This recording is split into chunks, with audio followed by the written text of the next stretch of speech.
पुराने ज़माने की बात है जब उल्लासनगर नाम के एक राज्य पर राजा चतुरसेन का राज था।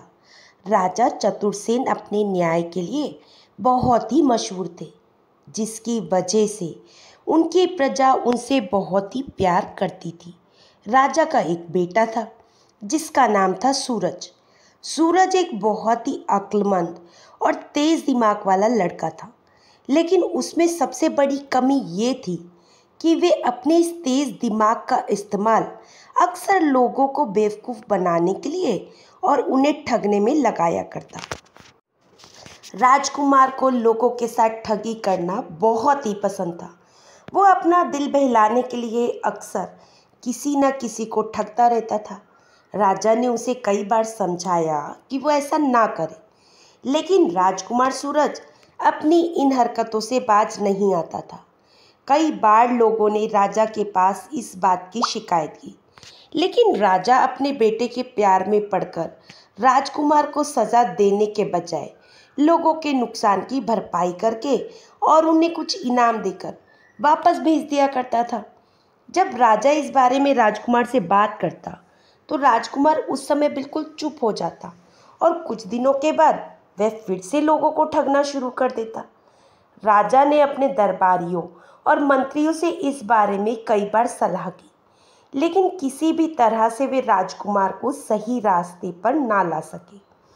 आज भी राजा अपने दरबार में बैठे हुए मंत्रियों के साथ कुछ सलाह कर रहे थे और राजकुमार सूरज भी वहीं पर मौजूद था कि तभी एक बुढ़िया रोती बिलखती हुई दरबार में हाजिर हुई और वे इंसाफ की फरियाद करने लगी। महाराज, महाराज, मुझ पर बड़ा अत्याचार हुआ है, मेरा न्याय कीजिए। राजा ने पूछा, तुम पर किसने अत्याचार किया है बूढ़ी अम्मा? मुझे बताओ, मैं ज़रूर तुम्हारे साथ न्याय करूँगा। बुढ़िया बोली, हुजूर, राजकुमार सूरज ने मेरी बकरी ठग ली है। वे बकरी मेरे घर में पैदा हुई थी और मुझे उससे बहुत ही प्यार है। दूसरा ये कि उसका दूध बेचकर मैं अपना पेट पालती हूँ। राजकुमार ने धोखे से वे बकरी मुझसे ले ली। मेरा न्याय किया जाए और मुझे बकरी वापस दिलाई जाए। बुढ़िया का इतना कहना था कि राजा ने गुस्से भरी नज़रों से राजकुमार की तरफ देखा, जो चुपचाप सिर झुकाए हुए बैठा था। राजा ने बुढ़िया से कहा, मुझे पूरे विस्तार से अपनी बात बताओ कि राजकुमार ने किस तरह से तुमसे वे बकरी हासिल की। भला राजकुमार को एक बकरी धोखे से हासिल करने की क्या आवश्यकता है? उसके एक इशारे पर सैकड़ों बकरियां पेश की जा सकती हैं। बुढ़िया बोली, महाराज, मैं यहाँ से दूर एक जंगल के किनारे पर झोपड़ी बनाकर रहती हूँ। कुछ दिनों पहले राजकुमार अपने साथियों के साथ वहाँ से गुजरे थे और मेरी झोपड़ी के बाहर जो बकरी बंधी हुई थी, राजकुमार वहाँ पर रुक गए और उन्होंने मुझसे कहा कि वे ये बकरी खरीदना चाहते हैं। मैं ये बकरी उन्हें दे दूँ और जितनी रकम चाहो मैं उनसे ले लूँ। जब मैंने मना कर दिया तो राजकुमार को गुस्सा आया और उसने अपने साथियों से कहा कि वे मेरी बकरी खोल लें। उसके साथियों ने मेरी बकरी खोल ली और राजकुमार ने सिक्कों की एक थैली मेरे सामने फेंक दी और कहा, ले बुढ़िया, मैं 10 बकरियों की कीमत तुम्हें दे रहा हूँ। मैं मना करती रही, रोती पीटती रही, मगर राजकुमार और उसके साथियों ने मेरी एक ना सुनी। वे मेरी बकरी लेकर जंगल में घोड़े दौड़ाते हुए कहीं गायब हो गए। राजा ने समझाते हुए कहा, अम्मा, तुम्हें तो खुश होना चाहिए कि राजकुमार सूरज ने तुम्हें एक बकरी के बदले में 10 बकरियों की कीमत अदा की है। ये तो कोई ठगी नहीं हुई। बुढ़िया बोली, महाराज, मेरी बात तो सुनिए। राजकुमार और उसके साथियों के जाने के बाद जब मैंने वे थैली खोली तो उसमें स्वर्ण मुद्राओं की बजाय टीन के गोल कटे हुए टुकड़े भरे थे। राजा चौंक गया और चौंकते हुए बोला, क्या?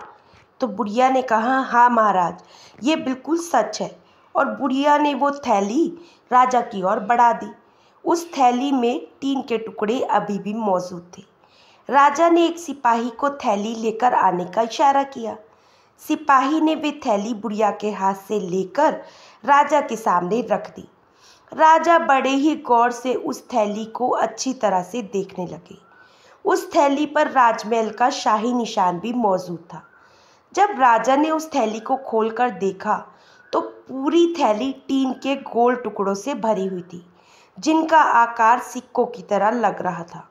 राजा ने गुस्से में आकर राजकुमार की तरफ देखा और कहा, सूरज, मेरे सामने आकर खड़े हो जाओ और ये बताओ कि ये बूढ़ी अम्मा जो कह रही है क्या वे सच है। राजकुमार बड़े आराम से अपनी जगह से उठे और फिर बुढ़िया के साथ आकर खड़े हो गए और कहने लगे, महाराज, इस बुढ़िया का आधा बयान तो सच है कि मैं अपने साथियों के साथ जंगल में शिकार खेलने के लिए गया था। रास्ते में मुझे इस बुढ़िया की झोपड़ी के बाहर एक बकरी बंधी हुई नजर आ गई। बकरी बहुत ही तंदुरुस्त थी, तो मैंने सोचा कि शेर के शिकार के लिए चारे के तौर पर ये बकरी बिल्कुल ठीक रहेगी। ये सोचकर मैंने बुढ़िया से बकरी का सौदा किया। तो बुढ़िया पहले तो बकरी देने पर राजी नहीं हुई, लेकिन जब मैंने सिक्कों से भरी हुई थैली का लालच दिया तो बूढ़ी अम्मा राजी हो गई और फिर मैंने अशर्फियों से भरी हुई थैली देकर वे बकरी हासिल कर ली। बुढ़िया बोली, नहीं नहीं महाराज, ये राजकुमार बिल्कुल गलत कह रहे हैं, बल्कि जो मैंने बताया वही सच है। राजा ने राजकुमार से पूछा, तो क्या जब तुमने ये थैली बूढ़ी अम्मा को दी थी तो क्या इसमें सचमुच अशर्फियाँ भरी हुई थी?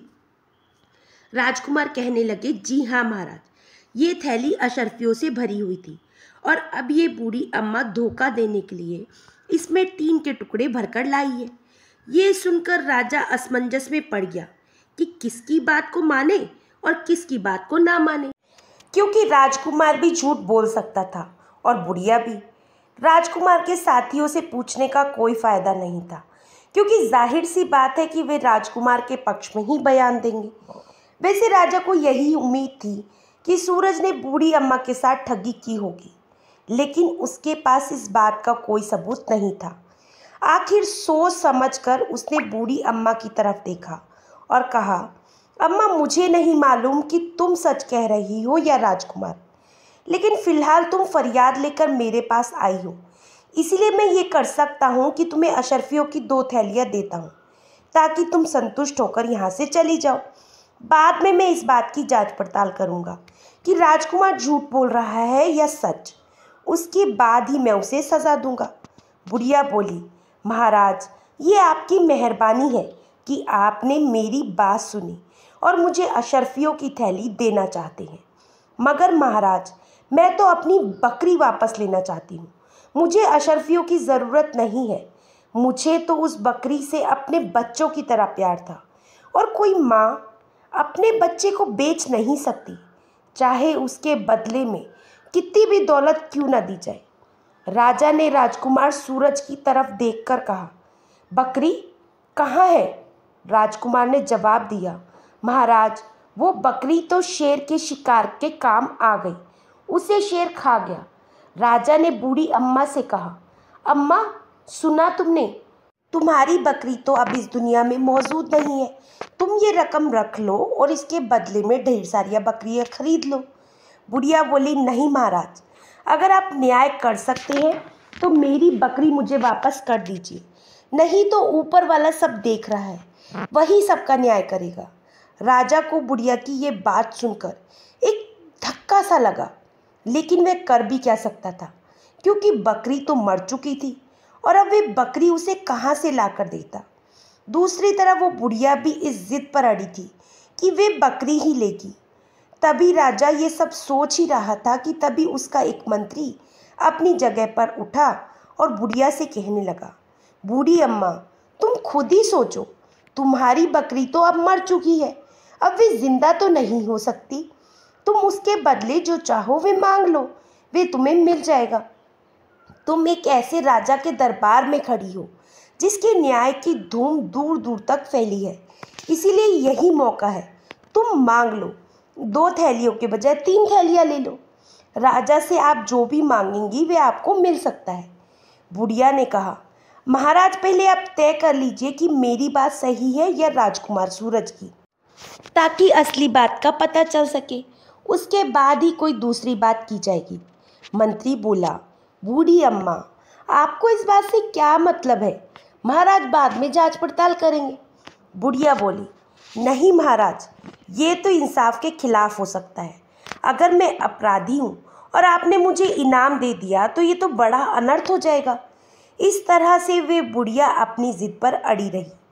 राजा कुछ देर तक सोचता रहा और फिर उसने थैली में से टीन का एक गोल टुकड़ा निकाला जो बिल्कुल शाही सिक्कों जैसा दिखता था। उसे बड़े ही गौर से देखने लगा। वे टुकड़ा बेहद साफ सुथरा था और उसे बड़े ही अच्छे ढंग से अशरफी के आकार में काटा गया था। राजा ने दूसरा टुकड़ा निकाला, देखा वे भी बिल्कुल वैसा ही था। राजा ने कुछ सोचते हुए आदेश दिया कि शाही सिक्कों के खजांची को फौरन हाजिर किया जाए। मंत्री ने एक सिपाही को इशारे से जाने के लिए कहा। यह आदेश सुनकर राजकुमार के चेहरे का रंग उड़ गया, मगर जल्द ही उसने अपने आप को संभाला और थोड़ी ही देर के बाद शाही सिक्कों का खजांची दरबार में हाजिर हो गया। राजा ने उसी थैली में से एक टिन का टुकड़ा खजांची को देते हुए सख्त लहजे में कहा, देखो ये टिन का टुकड़ा है, इसका आकार बिल्कुल हमारे शाही सिक्कों के जैसा है। क्या इसे हमारे शाही सिक्कों के सांचे में से काटा गया है? शाही सिक्कों के खजांची ने वो सिक्का अपने हाथ में लिया और उसे बड़े गौर से देखने लगा और फिर राजा को वापस करते हुए कहा, जी हाँ महाराज, ये सिक्का शाही सिक्कों के सांचे में से ही काटा गया है और इसके साथ कई अनगिनत टुकड़े राजकुमार सूरज के आदेश पर तैयार किए गए थे। उनकी बात सुनकर राजा समेत सभी बाकी दरबारी भी चौंक गए, क्योंकि शाही सिक्कों के खजांची के इस बयान से राजकुमार सूरज का अपराध सिद्ध हो गया था। अब राजकुमार सूरज इस बात से मुकर नहीं सकता था। राजा ने बड़े सख्त लहजे में राजकुमार सूरज की तरफ देखा और कहा, कहो राजकुमार, अब तुम क्या कहते हो? राजकुमार भला क्या जवाब दे सकता था। वो चुपचाप सिर झुकाए खड़ा रहा। राजा ने कहा, ठीक है बूढ़ी अम्मा, आपकी बात बिल्कुल सच निकली। मैं राजकुमार को इसके लिए कड़ी सज़ा दूंगा। पहले तुम अपना इनाम मांग लो। बूढ़ी अम्मा ने कहा, हुजूर, राजकुमार मेरा अपराधी इसलिए है तो इसको सज़ा देनी है, इसका अधिकार मुझे मिलना चाहिए। राजा ने कहा, ठीक है, तुम जो सज़ा कहो राजकुमार को वही सज़ा दी जाएगी। राजा ने बुढ़िया की बात पर अपनी सहमति दे दी, क्योंकि वे खुद भी राजकुमार सूरज की इन हरकतों से परेशान हो चुके थे और चाहते थे कि अब राजकुमार को सज़ा मिलनी चाहिए ताकि आगे से वे कोई ऐसी हरकत ना कर सके। बुढ़िया ने कहा, तो महाराज राजकुमार को अगले 1 साल के लिए एक नौकर के तौर पर मुझे दे दिया जाए। ये 1 साल तक मेरे यहाँ नौकर बनकर रहेंगे। इसके अलावा मैं कुछ और नहीं चाहती। बुढ़िया की ये बात सुनकर राज दरबार में सनसनी फैल गई। राजकुमार भी चौंक गए और राजा भी, क्योंकि किसी ने नहीं सोचा था कि बूढ़ी अम्मा इस तरह की बात करेगी। राजकुमार 1 साल तक बूढ़ी अम्मा के नौकर बन जाए, ये तो किसी ने ही नहीं सोचा था। राजा ये सुनकर परेशान हो गया, लेकिन अब वे कर भी क्या सकते थे? वे तो बूढ़ी अम्मा को ज़ुबान दे चुके थे। अगर वे इस बात से मुकरते तो ये उनके न्याय के खिलाफ होता। इसीलिए उन्होंने संजीदा लहजे में कहा, ठीक है, मैं अगले 1 साल तक राजकुमार को तुम्हें एक नौकर के तौर पर देता हूँ। इसके बाद राजा ने सूरज से कहा, सुनो, अब तुम इस बूढ़ी अम्मा के गुलाम हो। अगर तुमने इनका कहा ना माना या फिर वहाँ से फरार होने की कोशिश की तो तुम्हें राज्य के कानून के मुताबिक मृत्युदंड दे दिया जाएगा। अब तुम जाओ और अपने धोखेबाजी की सज़ा भुगतो। राजा के इस फैसले पर दरबार में मौजूद मंत्रियों ने अपनी असहमति जताई, लेकिन राजा ने सबकी बातों को एक तरफ किया और अपनी बात पर अड़े रहे। उन्होंने आदेश दिया कि राजकुमार के हाथ में गुलामी की निशानी एक लोहे का कड़ा डाल दिया जाए। बुढ़िया ने राजकुमार की तरफ देखते हुए कहा, अब आओ मेरे साथ, और फिर राजा को धन्यवाद कर कर वे बाहर की तरफ जाने लगी। राजकुमार सिर झुकाए उसके पीछे चलने लगे, क्योंकि अब उनके पास कोई और चारा नहीं था। आखिर बुढ़िया ने उसे बहुत ही सख्त सज़ा दिलवा दी थी। न जाने इस 1 साल में वे बुढ़िया उनका क्या हाल करेगी। यही सोचते हुए और दिल में पछताते हुए राजकुमार बुढ़िया के पीछे पीछे चल दिए। और फिर चलते चलते बुढ़िया राजकुमार को अपनी झोपड़ी पर ले आई। चलते चलते राजकुमार बुरी तरह से थक चुके थे, लेकिन मरता क्या ना करता, बुढ़िया की झोपड़ी पर पहुंचकर बुढ़िया झोपड़ी में आकर बैठ गई। इससे पहले कि राजकुमार कुछ आराम करता, बुढ़िया ने उसे डांटते हुए कहा, जाओ वो घड़ा उठाओ और झरने से पीने के लिए ठंडा पानी भर कर लाओ। मैं कुछ देर आराम करूंगी, तब तक तुम ये काम करो। राजकुमार ने कुछ बोलना चाहा, लेकिन बुढ़िया ने उससे कहा, खबरदार, जो मेरे सामने अपनी जुबान चलाई, मेरे आदेश का पालन तुम्हें करना पड़ेगा, वरना मैं महाराज से तुम्हारी शिकायत कर दूंगी, और उसका नतीजा तो तुम जानते ही हो। अब तुम्हारी जान बख्शने की बस एक ही सूरत है कि तुम चुपचाप मेरे आदेशों का पालन करते रहो। राजकुमार ने एक ठंडी सांस ली और वहाँ से एक घड़ा उठाया और दूर एक पहाड़ी पर मौजूद झरने से पानी लेने के लिए वे चल दिया। थकावट के मारे उनका बुरा हाल था। गिरता पड़ता लड़खड़ाता हुआ वे पहाड़ी पर चढ़ गया। उसने सोचा कि ज़्यादा से ज़्यादा बुढ़िया दरबार में उसकी शिकायत करेगी और राजा उसे इनाम देकर वापस भेज देंगे। मगर ये बुढ़िया तो आफत की बुढ़िया निकली। इसने तो मुझे ऐसे चक्कर में फंसाया है कि अब मैं नौकर बनकर रह गया हूँ। ना तो मैं यहाँ से जान बचाकर भाग सकता हूँ और ना ही बुढ़िया की बात मानने से इनकार कर सकता हूँ, क्योंकि दोनों ही हालातों में मुझे मृत्युदंड दे दिया जाएगा। राजकुमार को ये भी पता था कि उसके पिता इतने न्यायप्रिय हैं कि वे ज़रूर ही उसे फांसी पर लटका देंगे। यही सोचते हुए वे पहाड़ी के उस झरने तक पहुंच गया। उसने पहले तो झरने के पानी से अपना मुंह धोया और फिर घड़ा उठाकर उसमें पानी भरने लगा कि अचानक वे चौंक पड़ा, क्योंकि उस पानी में एक बहुत ही सुंदर लड़की की तस्वीर दिखाई देने लगी। ये लड़की बहुत ही सुंदर थी और एक सिंहासन पर बैठी हुई थी, मगर उसकी आंखों से आंसू बह रहे थे। राजकुमार ने उस लड़की को देखा तो देखता ही रह गया, क्योंकि वे इतनी सुंदर थी कि जितनी सुंदर लड़की राजकुमार ने अपने पूरे जीवन में नहीं देखी थी। अचानक वे तस्वीर पानी में कहीं गायब हो गई और अब वे वहाँ पर कुछ भी नहीं था। राजकुमार ये देखकर चौंक गया। उसने हैरानी से इधर उधर देखा। उसे लगा जैसे उसके आसपास कोई मौजूद है, लेकिन वहाँ पर कोई भी नहीं था। वो सोचने लगा, आखिर ये सब क्या हो रहा है? ये लड़की कौन थी जिसकी तस्वीर मैंने झरने के पानी में देखी? वे लड़की कहाँ है और वे क्यों रो रही थी? मगर उसे कोई भी बात समझ में नहीं आ रही थी।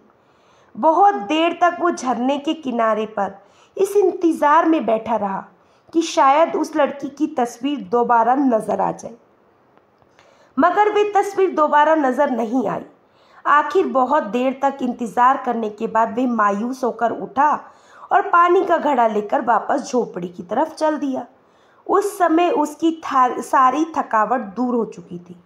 अब उसके दिमाग में बस उस लड़की की ही तस्वीर घूम रही थी।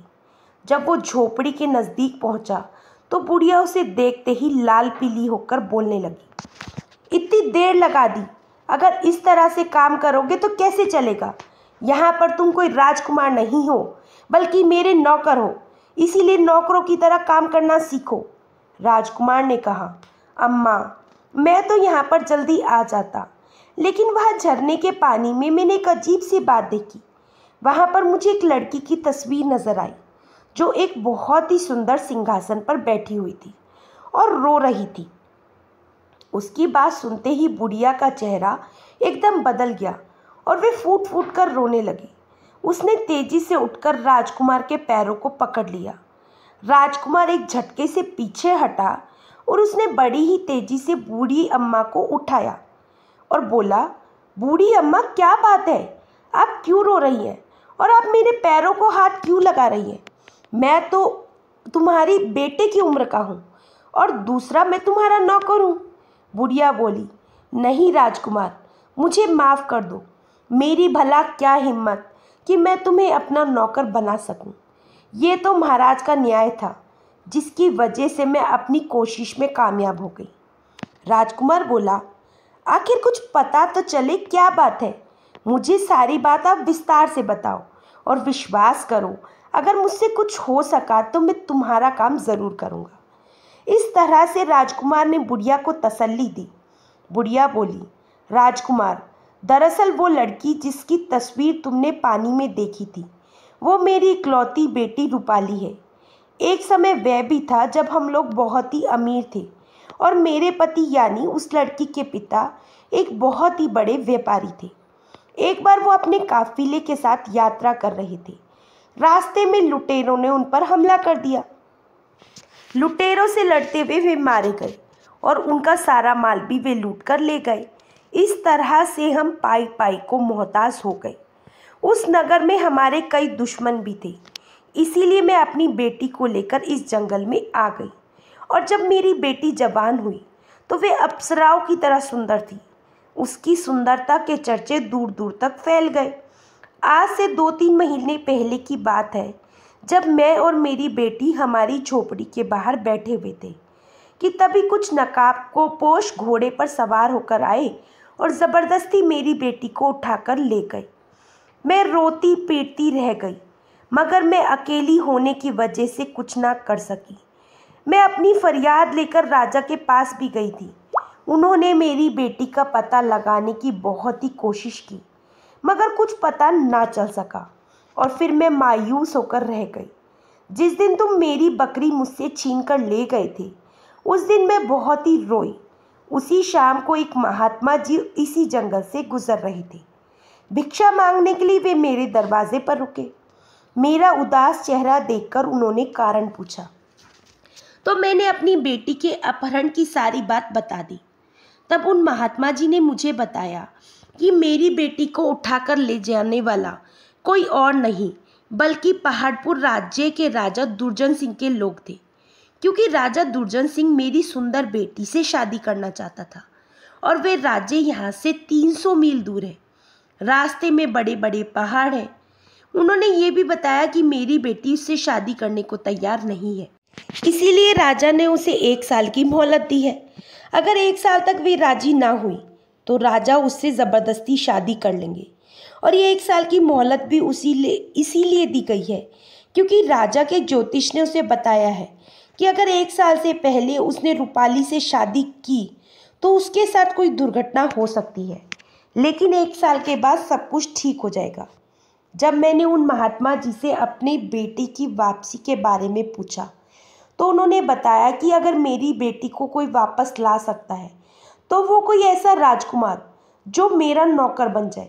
जब मैंने उनसे पूछा कि ये बात कैसे संभव हो सकती है कि भला कोई राजकुमार मेरा नौकर बन जाए और वे मेरी बेटी की जान बचाने के लिए तैयार हो जाए, जबकि उसने तो कभी मेरी बेटी को देखा भी नहीं होगा, तो महात्मा जी ने कहा, अगर तुम कोशिश करो तो ये बात हो सकती है। बाकी रही ये बात कि उस राजकुमार ने तुम्हारी बेटी को नहीं देखा तो मैं उसे दिखा दूंगा।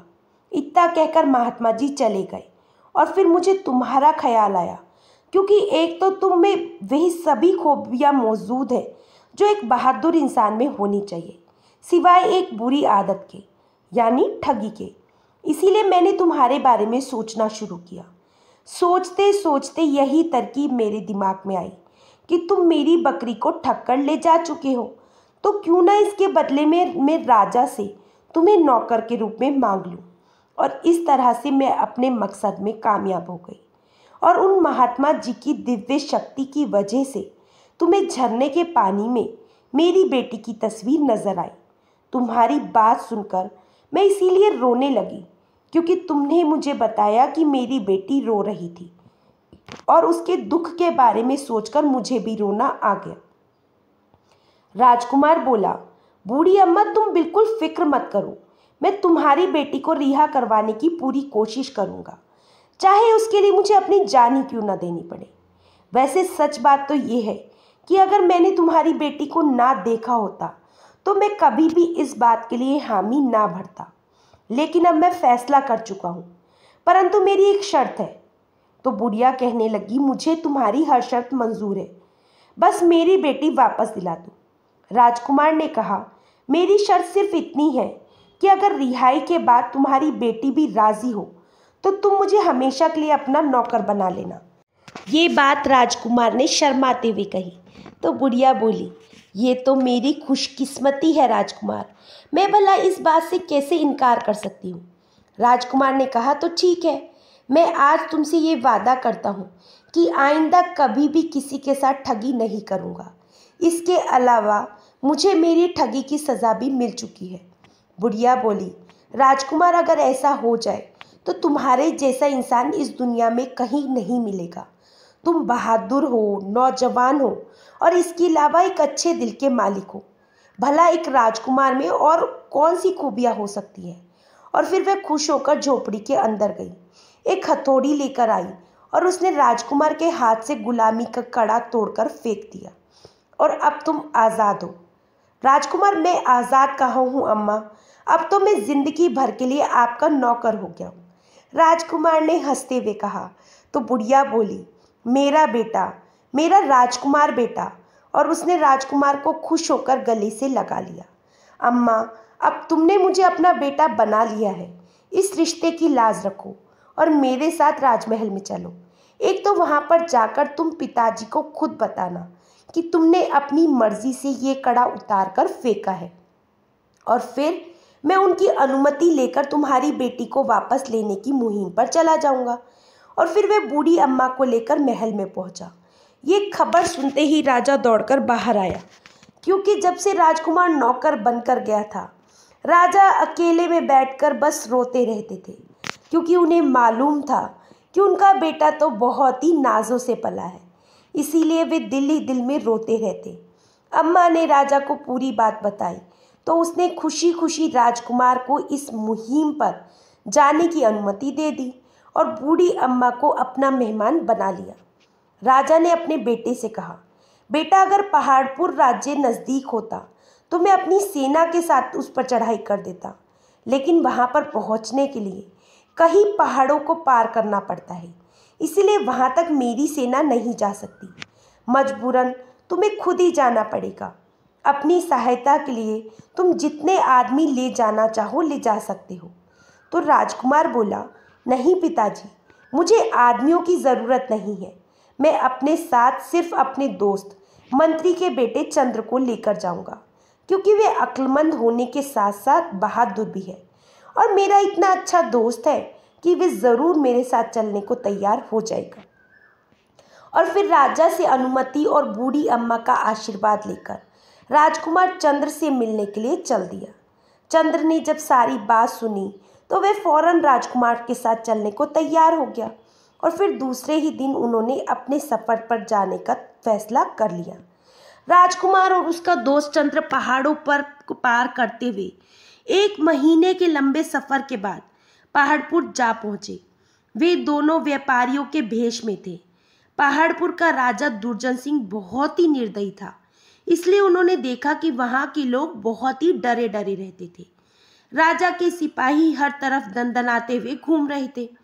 वे जिसे चाहे मार देते, अगर कोई उनके सामने नहीं झुकता तो उसे मार मार कर अधमरा कर देते।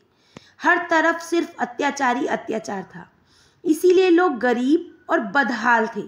वे दोनों घोड़ों पर बैठे हुए बड़े आराम से शहर की सैर करते हुए चले जा रहे थे कि अचानक राजकुमार सूरज ने अपना घोड़ा रोक लिया, क्योंकि नज़दीक ही उसने 2 सिपाहियों को एक बूढ़े आदमी को कोड़े मारते हुए देख लिया, जो सिपाहियों से दया की भीख मांग रहा था।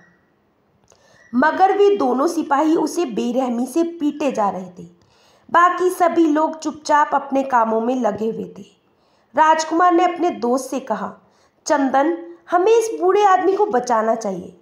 चंदन ने कहा, नहीं राजकुमार, हम इस राज्य में नए हैं और हमें यहाँ के कानूनों के बारे में नहीं पता। कहीं ऐसा ना हो कि हम खुद ही किसी मुसीबत में फंस जाए। नहीं चंदन, चाहे कुछ भी हो जाए, मैं इस बूढ़े आदमी पर अत्याचार होते नहीं देख सकता। राजकुमार ने अपने घोड़े को एड़ लगाई और सिपाहियों के नज़दीक जा पहुंचा। चंद्र को भी मजबूरन उसके पीछे पीछे जाना पड़ा। राजकुमार ने सिपाहियों के नज़दीक जाकर अपना घोड़ा रोका और उनसे कहने लगा, रुक जाओ, मत मारो इसे, वरना मर जाएगा, ये बूढ़ा आदमी है। सिपाहियों ने चौंक कर उसकी तरफ देखा और बोले, कौन हो तुम? तुमने हमें रोकने की हिम्मत कैसे की? क्या तुम नहीं जानते कि हम राजा दुर्जन सिंह के सिपाही हैं? राजकुमार ने कहा, तुम चाहे कोई भी हो, लेकिन मैं ये अत्याचार होते हुए नहीं देख सकता। अगर तुमने उस बूढ़े आदमी पर हाथ उठाया तो मैं तुम्हारे हाथ काट दूंगा। ये सुनकर सिपाही गुस्से से थरथर कांपने लगे। उन्होंने उस बूढ़े को छोड़ा और राजकुमार की तरफ लपके। राजकुमार ने तलवार निकाली और जैसे ही उस पर हमला करने लगे तो राजकुमार की तलवार लहराई और दूसरे ही पल एक सिपाही की गर्दन जमीन पर जा गिरी। दूसरे सिपाही की गर्दन चंद्र ने उड़ा दी। सिपाहियों के मरते ही पूरे बाजार में शोर मच गया। लोग दुकानें बंद करके इधर उधर भागने लगे। हर तरफ अफरा तफरी मच गई। उधर बाजार में मौजूद बाकी सिपाहियों ने जब अपने साथियों के मरने की खबर सुनी तो वह तलवे लहराते हुए राजकुमार सूरज और उसके दोस्त चंदन को घेर लेते हैं और फिर उन दोनों को गिरफ्तार कर लिया गया। इधर वे जख्मी बूढ़ा इस लड़ाई के दौरान कहीं खिसक गया था और फिर उन दोनों को राजा दुर्जन के सामने पेश किया गया। बाजार के लोग उन दोनों की हिम्मत पर बहुत ही दुख प्रकट कर रहे थे, क्योंकि उन्हें मालूम था कि जालिम राजा दुर्जन सिंह इन दोनों को मौत के घाट उतरवा देगा।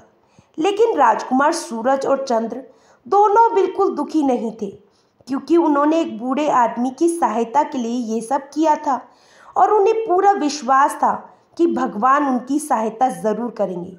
जब वे दोनों राजा के सामने पहुँचे तो राजकुमार ने देखा कि राजा दुर्जन सिंह एक बुढ़ा और बदसूरत आदमी था। जब सिपाहियों ने राजा दुर्जन सिंह को उन दोनों के बारे में बताया तो वे गुस्से से कांपते हुए कहने लगा, कौन हो तुम दोनों, और तुम्हारी हिम्मत कैसे हुई मेरे सिपाहियों को कत्ल करने की? वे दोनों बोले, हम दूर देश से आए हैं और व्यापारी हैं। पहली बार यहाँ आए हैं। जब हमने सिपाहियों को उस बूढ़े आदमी पर अत्याचार करते हुए देखा तो हम बर्दाश्त नहीं कर सके। हमने सिपाहियों को रोका, लेकिन उन्होंने हम पर हमला कर दिया। ये जो कुछ भी हुआ वे हमें अपने बचाव के लिए करना पड़ा। राजा दुर्जन सिंह बोला, बकवास मत करो। क्या तुम जानते नहीं कि हमारे यहाँ के कानून कितने सख्त हैं? हमारे सिपाहियों की हत्या करके इतना भयानक अपराध किया है कि तुम्हें माफ़ नहीं किया जा सकता। राजकुमार बोला, हमने कब कहा कि हमें माफ़ कर दीजिए? हमने तो कोई अपराध किया ही नहीं। हमने तो सिर्फ एक निर्बल आदमी की सहायता की। अब तो राजा का गुस्सा काबू से बाहर हो गया। उसने सैनिकों को आदेश दिया, इन दोनों को पकड़कर काल कोठरी में डाल दो।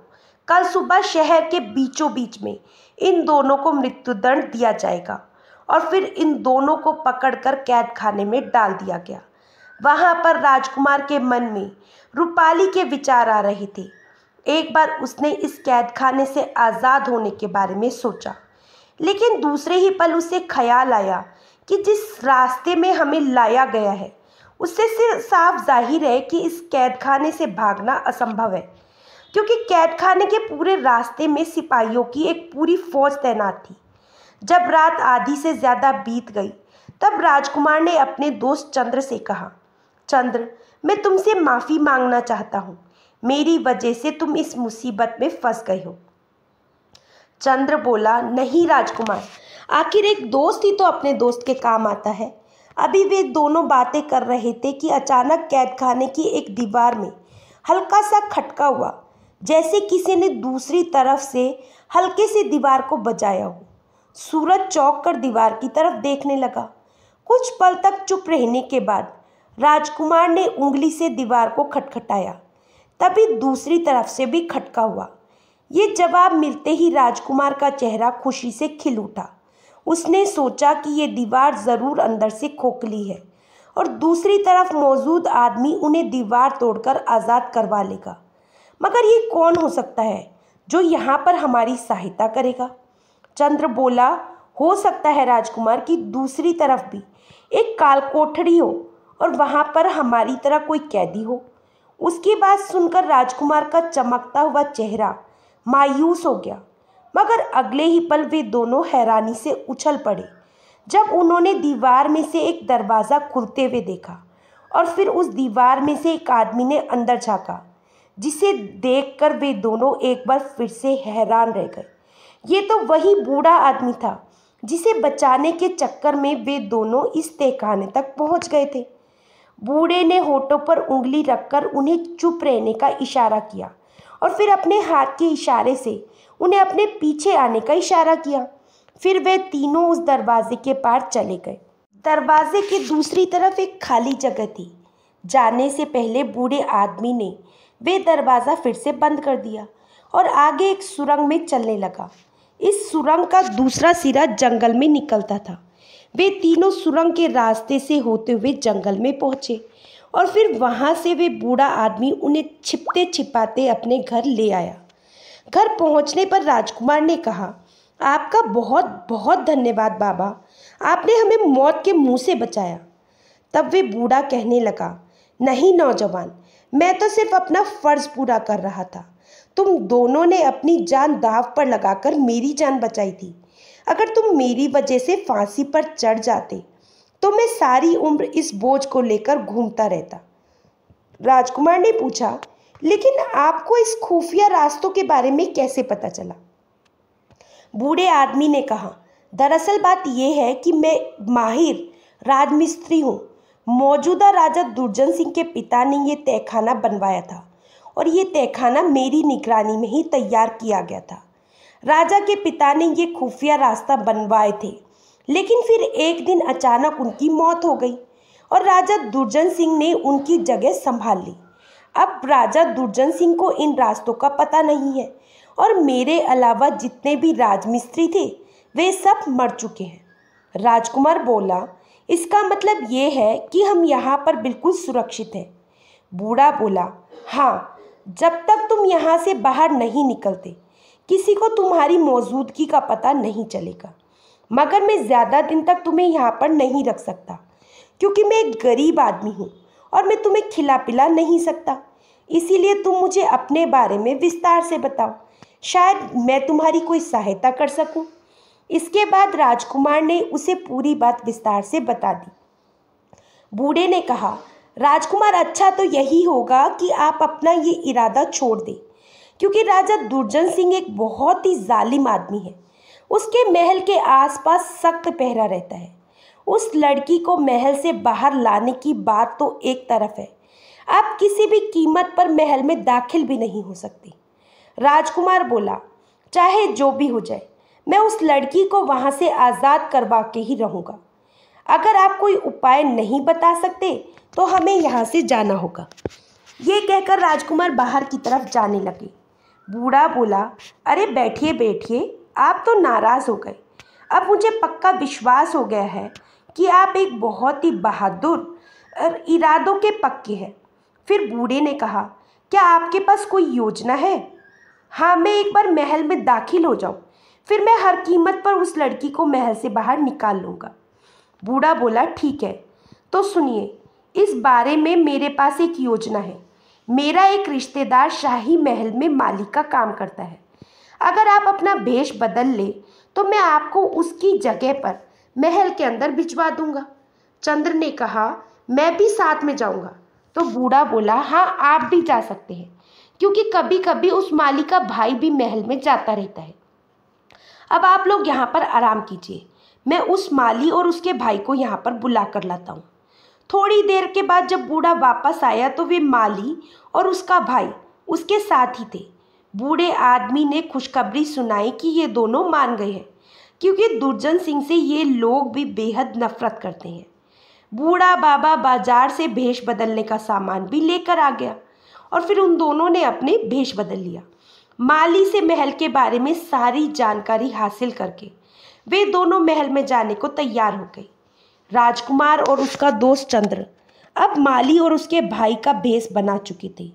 बड़े ही आराम से वे दोनों बगीचे में अपना काम करने लगे। सारा दिन वे अपने काम में लगे रहते।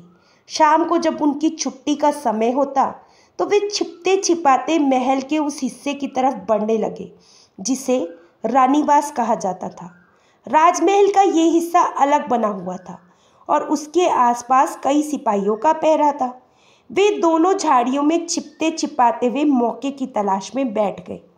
तभी उनकी तरफ एक खिड़की खुली जिसमें से रूपाली की शक्ल नजर आई, जो खिड़की में से इधर उधर झांक रही थी। राजकुमार ने जब उसे देखा तो वह तड़प उठा। ये तो अपनी तस्वीर से भी ज्यादा सुंदर थी। अब राजकुमार ने और समय बर्बाद ना करते हुए इधर उधर नजर दौड़ाई। जब आसपास उसे कोई नजर नहीं आया तो वह खड़ा हो गया और उसने खिड़की की तरफ देखा और कहा, रूपाली, मैं उल्लासनगर का राजकुमार सूरज हूँ। ये सुनकर रूपाली चौंक पड़ी। उसे राजकुमार की बातों में सच्चाई नजर आ रही थी। वे बोली, तुम उल्लासनगर के राजकुमार हो, यानी मेरे राज्य के राजकुमार। तुम यहाँ पर कैसे आए हो? तब राजकुमार बोला, मैं तुम्हें आज़ाद करवाने के लिए आया हूँ और महल में आने के लिए मैंने ये माली का रूप बनाया है। झाड़ियों के पीछे मेरा साथी चंद्र भी है। तब चंद्र ने आवाज़ लगाई, राजकुमार, पहरेदार आ रहे हैं। और फिर वे दोनों झाड़ियों में छिप गए। राजकुमारी ने भी खिड़की बंद कर ली। जब सिपाही वहां से चले गए तो चंद्र ने कहा, राजकुमार, रूपाली से कहिए कि वे इसी खिड़की के रास्ते नीचे उतर आए, क्योंकि इसके अलावा उसे आज़ाद करवाने का कोई दूसरा रास्ता नहीं है। राजकुमार छिपता छिपाता एक बार फिर से खिड़की के नीचे पहुंच गया और फिर से खिड़की खुली।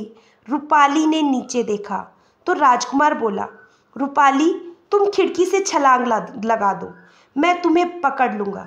जल्दी करो, जो मैं कहता हूँ बस वैसा करती जाओ। रूपाली ने इधर उधर देखा और खिड़की से छलांग लगा दी।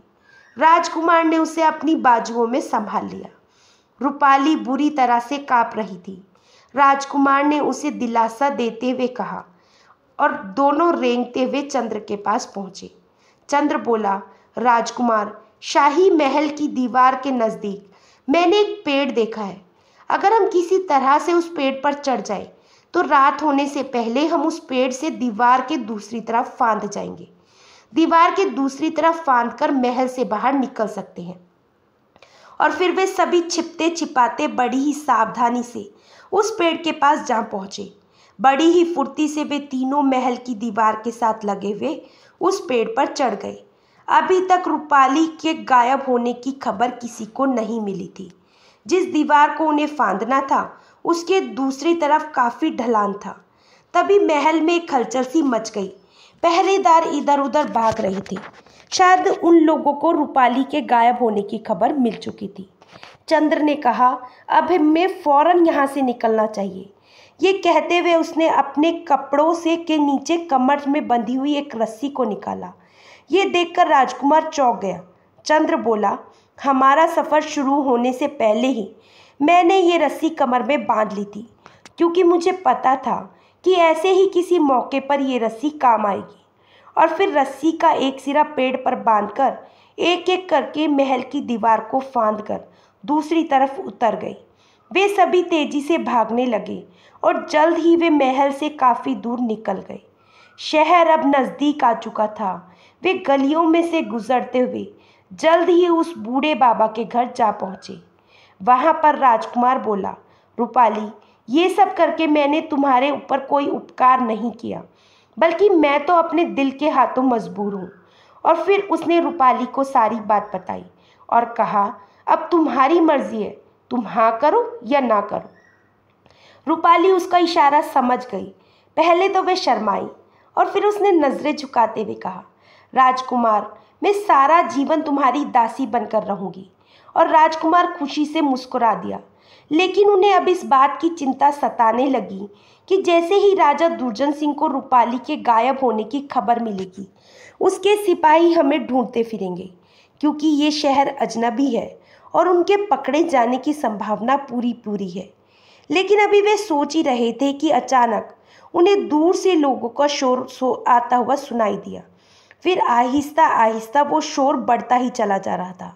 ऐसे लग रहा था जैसे पूरे शहर के लोग अपने घरों से निकल आए हों और नारे लगा रहे हों। अब तो वह और भी ज़्यादा घबरा गई, क्योंकि उनके मन में विचार आया कि राजा के आदेश पर सिपाहियों के साथ साथ जनता भी उन्हें ढूंढने के लिए निकल पड़ी है। अब तो यहाँ से बचकर जाना असंभव है। चंद्र ने कहा, आप दोनों यहीं पर रुके, मैं देखता हूँ कि आखिर मामला क्या है। राजकुमार बोला, नहीं, मैं तुम्हें अकेले नहीं जाने दूंगा, तुम यहीं पर हमारे पास रुको। तभी दरवाज़ा खुला और बूढ़ा आदमी अंदर आया। वे बोला, राजकुमार, आपके लिए एक बहुत बड़ी खुशखबरी है। जालिम राजा दुर्जन सिंह को मार दिया गया है और उसकी जगह पर महामंत्री ने राजगद्दी संभाली है और वे एक बहुत ही नेक दिल और न्यायप्रिय आदमी है। सभी लोग उसी की जय जयकार कर रहे हैं। राजकुमार ने हैरानी से पूछा, लेकिन ये अचानक कैसे हो गया? बूढ़े आदमी ने बताया, दरअसल बात यह है कि आपके फरार होने के बाद दुर्जन सिंह ने कारागार के सभी पहरेदारों को मृत्युदंड की सजा सुनाई थी, लेकिन इससे पहले ही रूपाली महल से गायब हो गई और इसकी खबर सुनते ही दुर्जन सिंह गुस्से से पागल हो गए और उसने पूरे महल के सिपाहियों को मृत्युदंड देने का आदेश दिया। नतीजा ये हुआ कि सभी सैनिकों ने मिलकर उसके खिलाफ विद्रोह कर दिया और बगावत करके उन्होंने राजा दुर्जन सिंह को मार डाला और महामंत्री को अपना राजा बना दिया। इस बात की खबर जब प्रजा को मिली तो सभी लोग खुशी से नाचने लगे।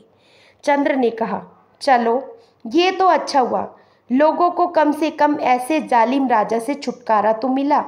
बूढ़े ने कहा, क्योंकि इस समय शहर में अफरा तफरा मची हुई है तो मैं आपके लिए 2 घोड़े और खाने पीने का सामान का इंतज़ाम करके आया हूँ।